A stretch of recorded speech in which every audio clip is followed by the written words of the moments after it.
En un mundo donde las noticias a menudo nos inundan con desafíos y turbulencias, hay una historia que perdura a través del tiempo, una narrativa de amor y esperanza eterna. Bienvenidos a Él nos amó hasta el extremo. Tú nos miraste con amor, nos diste la salvación. Amor como el tuyo no hay dos, por eso te canto mi canción que dice así: Él nos amó, Él nos amó, Él nos amó hasta el extremo. Él nos amó, Él nos amó hasta el extremo. Conducido por Monseñor Felipe de Jesús Esteves.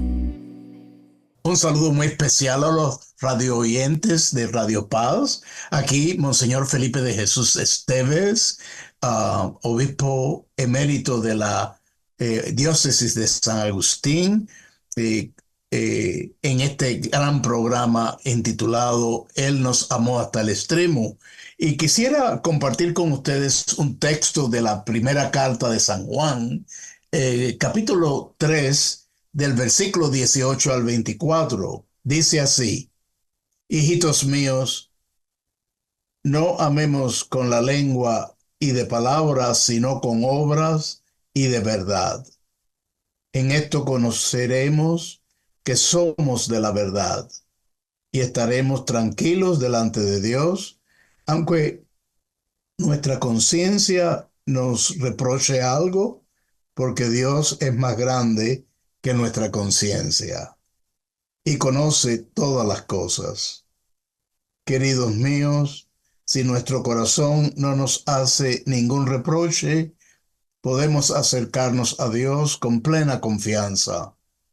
Él nos concederá todo cuanto le pidamos, porque cumplimos sus mandamientos y hacemos lo que le agrada. Si su mandamiento es este, que creamos en el nombre de su Hijo Jesucristo y nos amemos los unos a los otros, como Él nos ordenó.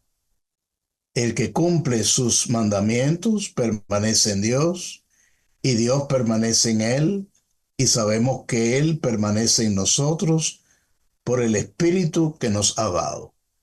Palabra del Señor.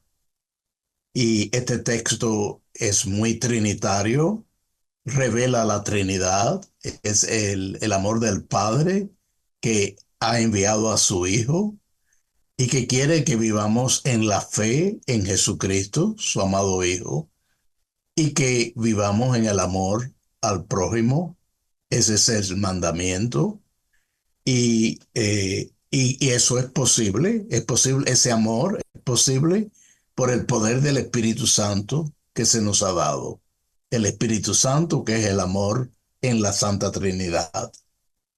Y sí, este 29 de abril celebramos la fiesta de Santa Catalina de Siena. Y sabemos que la intención del mes de abril del Papa Francisco para toda la Iglesia Universal es que no exista ninguna discriminación hacia la mujer y que la mujer pueda participar plenamente en la iglesia sinodal, en la iglesia de nuestros tiempos. Una mayor participación y un mayor reconocimiento de la dignidad de la mujer. Y yo creo que esto se ejemplifica de una forma maravillosa en Santa Catalina de Siena, que vivió en los 1350 y murió en 1380. O sea, solo vivió 33 años. Y ella crecía en la tradición de los dominicos. Escribió 2 libros, uno de ellos, El Diálogo. Fue una mensajera de la paz, una mujer influyente en los asuntos de Italia y en los asuntos de la Iglesia Católica. y ejerció un rol de liderazgo en resolver una situación que existía entonces en su tiempo, en que no había claridad quién era el Papa. Y el Papa que debía de estar en Roma estaba en Aviñón, Francia.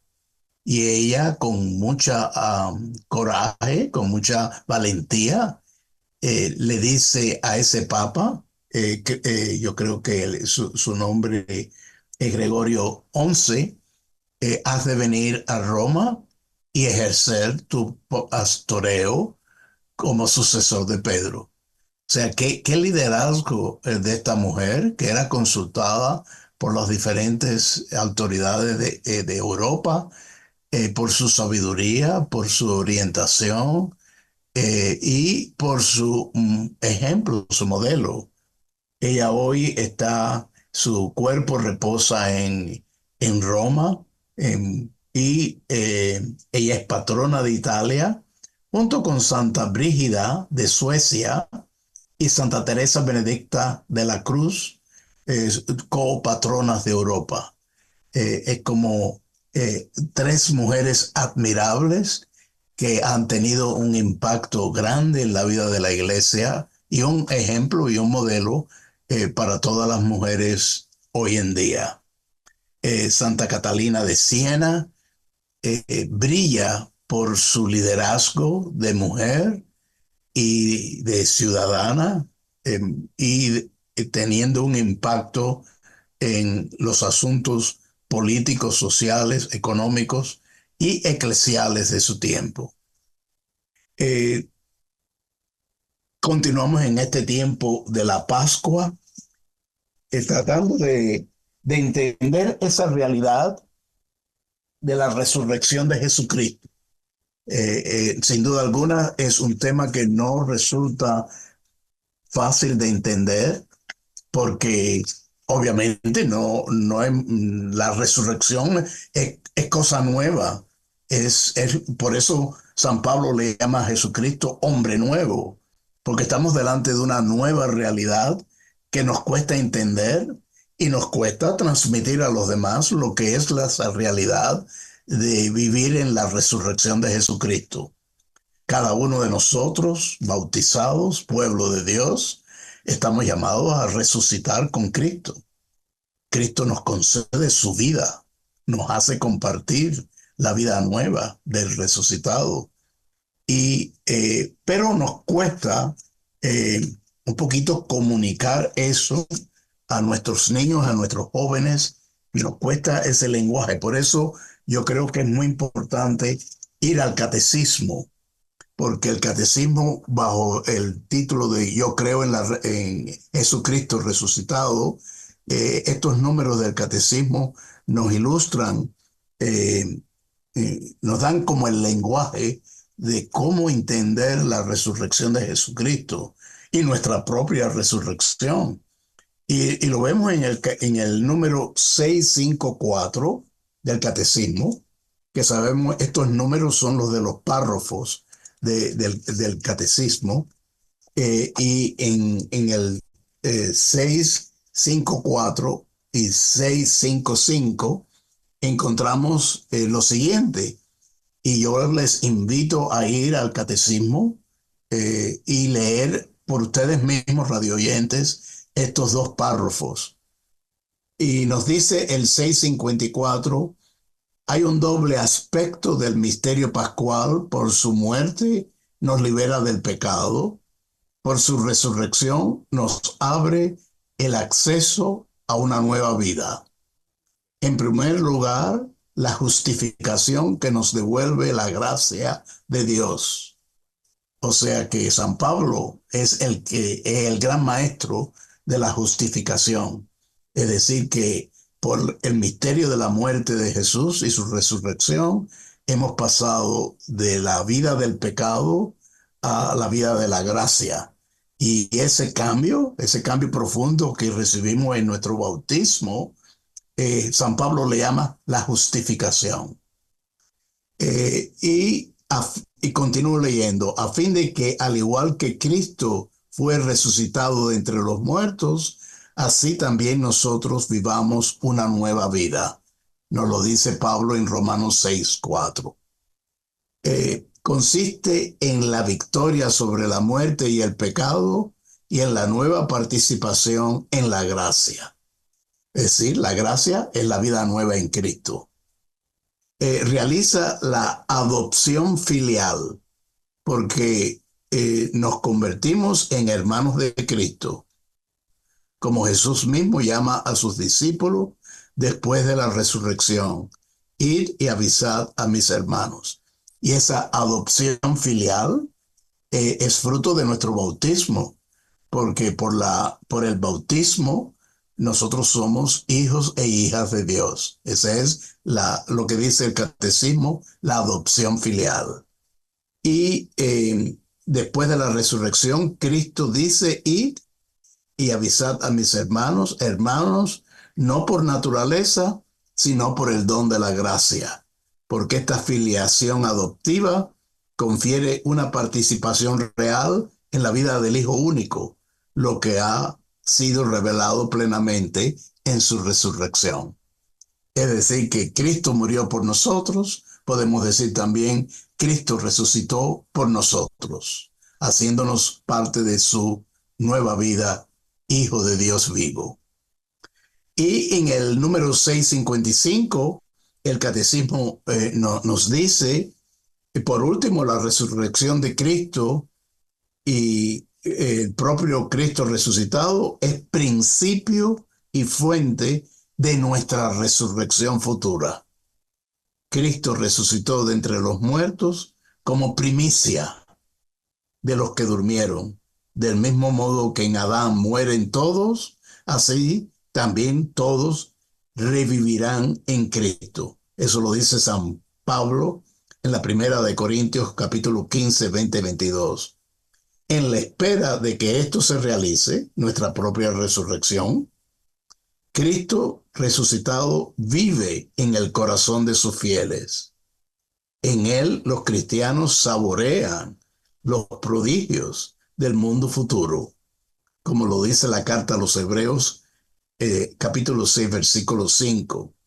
Y su vida es transportada por Cristo al seno de la vida divina, para que ya no vivan para sí los que viven, sino para aquel que murió y resucitó por ellos. Es un lenguaje precioso el del catecismo, que la iglesia en su liturgia toma 50 días. Y ahí es donde estamos ahora. El domingo pasado fue el cuarto domingo de Pascua. Estamos todos como continuando, como observando el cirio pascual en nuestros santuarios. El cirio pascual, ese cirio inmenso que vemos en el santuario de nuestras parroquias, que representa a Cristo vivo, a Cristo resucitado. Y a mí me encanta cómo en la vigilia pascual, el sábado de gloria, ese cirio entra en procesión. El ministro lo lleva en esa iglesia que está toda oscura, y el cirio con su luz alumbra, trae luz a la oscuridad. Es símbolo de la nueva vida, de Cristo resucitado. Es un símbolo litúrgico precioso que, queridos fieles, cuando ustedes vayan a la iglesia, no dejen de fijarse en el cirio y dar gracias a Dios que tenemos vida resucitada en Cristo.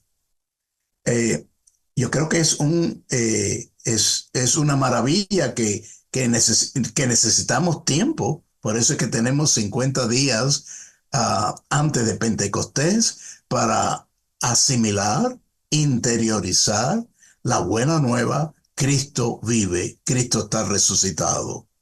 Y vamos a escuchar un canto en este momento, tomado de Flor y Canto, Cristo, quédate con nosotros, que es el gemido de los discípulos de Emaús al llegar a Emaús. Y Cristo, Jesús, se inclina como irse hacia adelante, y los dos discípulos le piden que se queden con ellos.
se ha quedado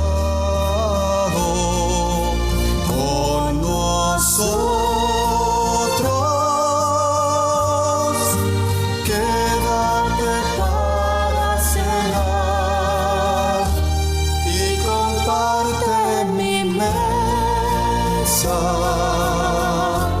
y comparte mi pan. Quédate junto a nosotros que la tarde está cayendo, pues sin ti a nuestro lado nada hay justo, nada hay bueno.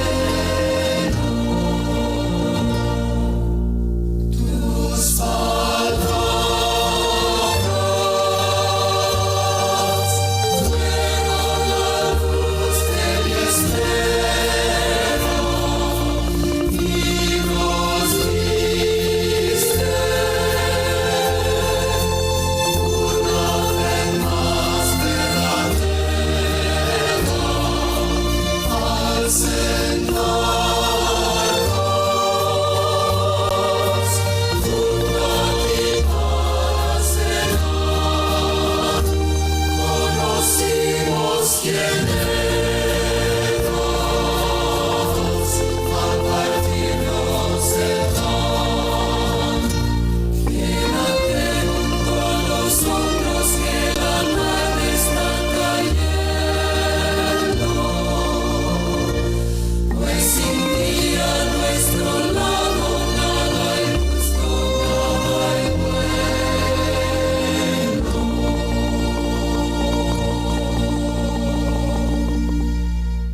Y en estos días me ha llegado una oración, dos oraciones que los obispos en Cuba han hecho público para orarla en todas las parroquias en la isla. Importante oración que también nosotros pudiéramos unirnos a ella en este momento en que hablamos.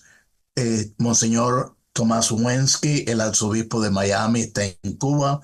Pedimos para que su viaje dé muchos frutos de paz, de concordia, de comunión entre la Iglesia de Cuba y la Arquidiócesis de Miami. Como les he prometido, estaremos hablando de este documento importante de la Santa Sede, la dignidad infinita. Y quisiera llamarles la atención al número 19, en que nos habla de en qué sentido Jesucristo contribuye a la dignidad del ser humano. ¿Cuál es la contribución de la venida del Hijo de Dios a nuestro mundo, a nuestro planeta? ¿Qué es lo que Él nos trae en términos de nuestra propia dignidad humana? Y es muy importante lo que nos dice el número 19 de Dignitas Infinita, es el nombre de este documento, en que nos dice: el Hijo de Dios en el misterio de la encarnación confirmó la dignidad del cuerpo y del alma que constituyen el ser humano. Y así, al unirse en cierto modo a cada ser humano por su encarnación, Jesús confirmó que todo ser humano posee una dignidad inestimable, que no se puede perder jamás. Y proclamando el reino de Dios, pertenece a los pobres, a los humildes, a quienes son despreciados, a los que sufren en el cuerpo y en el espíritu, cuando todo tipo de enfermedades y dolencias, incluso las más deshumanizadoras como la lepra. El ser humano es más digno de respeto y amor cuanto más débil, miserable y sufriente se encuentra. Y de una forma particular, los no nacidos, los huérfanos, los ancianos, en soledad, los enfermos mentales, las personas con enfermedades incurables, todos ellos, los que viven en la calle, tienen esa dignidad infinita y ontológica que nadie puede despreciarlos por la dignidad que Jesucristo les ha traído. Y vimos en un tiempo en que el ser humano, un sector del ser humano, de la humanidad, es marginado. Ciertamente el no nacido. Por eso esta votación en noviembre en el estado de la Florida, el no a esa propuesta al aborto es significativo. Todos tenemos que votar y decir no al aborto, porque en el fondo es protegiendo al no nacido y a su mamá, porque sabemos que el aborto tiene un impacto destructivo en la vida de la mujer, de la mamá. Y por eso es que tanto el papá como la mamá han de proteger a ese don, que es un regalo de Dios, ese don de la vida humana, que es el bebé. Y sabemos que aún por la ciencia misma, que la vida humana comienza en la concepción y termina en el último momento de la vida. Y les bendice en el nombre del Padre, del Hijo y del Espíritu Santo. Amén. Aquí termina el programa Él nos amó hasta el extremo, donde exploramos el acontecer diario de la Iglesia desde una mirada de fe, conducido por Monseñor Felipe de Jesús Esteves. Radio Paz, la emisora del Cordero de Dios. Tú nos miraste con amor, nos diste la salvación. Amor como el tuyo no hay dos, por eso te canto mi canción, que dice así: Él nos amó